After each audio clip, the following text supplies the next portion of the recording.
9 tahun mengelola bank sampah, seorang pria asal Pangkalan Balai Banyuasin diganjar penghargaan kapal taru oleh Bupati Banyuasin karena kepeduliannya terhadap lingkungan.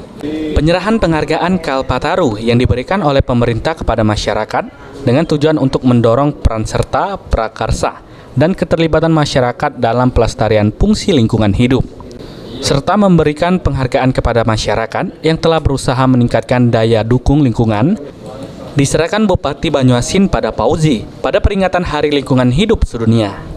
Saat ditemui di bank sampahnya, pria yang lebih akrab dikenal Cak Pauzi menjelaskan sejumlah lokasi pengelolaan bank sampah miliknya, mulai dari pemilihan barang bekas plastik, pencacahan, dan packing sebelum dikirim ke pabrik yang menerima.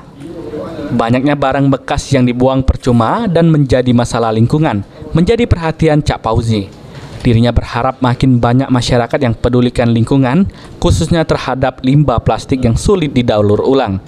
Kita sebenarnya di awalnya itu adalah bagaimana pemberdayaan itu sebenarnya. Di awal itu adalah kita mulai dari bank sampah, bagaimana membantu sebenarnya mengurangi persoalan-persoalan sampah yang dibuang ke TPA. Dengan adanya bank sampah, masyarakat ikut berpartisipasi, bisa menabung atau bisa langsung dijual. Kemudian setelah sampai penampungan bank sampah, kemudian ada pemilahan sesuai dengan jenis, sesuai dengan plastik dan lain sebagainya, logam dengan logam, kardus dengan kardus dan sebagainya.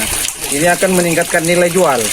Nah, selama ini kita menganggap sampah hanya sebagai sampah, tapi dengan kondisi sudah pemilahan, kita akan menjadi nilai yang lebih bagus lagi. Ekonomis, Pak, ya? Ya. Nah, ini pun kita bisa lihat bagaimana kondisi ini. Kita perpadukan antara pengelolaan sampah, ada ikan, bahkan kita buat hidroponik. Ini sebuah integrasi sebenarnya. Bagaimana nantinya ini bisa bermanfaat bagi banyak orang sebenarnya. Selain mengelola bank sampah, Cak Pauzi juga mengelola kolam ikan portable dan tanaman hidroponik. Sulaiman, PAL TV. Ini di situ, kan?